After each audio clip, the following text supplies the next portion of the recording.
नोकरी नोकरी काय करते, नोकर नोकर असतो. ऑफिसमध्ये साहेबांपुढे तो खाली मान घालून बसतो.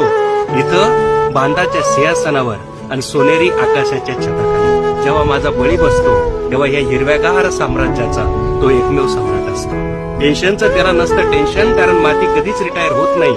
पायलीभर पेरले दाणे तर वर्षपुरतं पिकून देते काळी आई. म्हणून तुला आणि तुझ्या पुढल्या पिढ्यांना उपाशी राहायचं नसेल तर पोरी शेतकरी पोराशी लग्न कर, तर पोरी शेतकरी पोराशी लग्न कर. 2 BHK 3 BHK फ्लॅटला तू ताजमहल म्हणून फसू नको. तुझ्या बापाच्या घराला 10-5 गुंठ्याचं अंगण आहे. तू मात्र खुराड्यात जाऊन बसू नको. मोबाईलवरच्या अॅनिमेटेड पावसात कधीच कोणी भिजत नाही. शहरामधल्या 5व्या मजल्यावर कुठलंच सुख रुजत नाही. भिजायचं असेल, रुजायचं असेल तर हवी असते माती आणि वरून खऱ्याखुऱ्या पावसाची सर. तुला आयुष्य करायचं असेल हिरवगार, तुला आयुष्य करायचं असेल हिरवगार, तर पोरी शेतकरी पोराशी लग्न कर, तर पोरी शेतकरी पोराशी लग्न कर.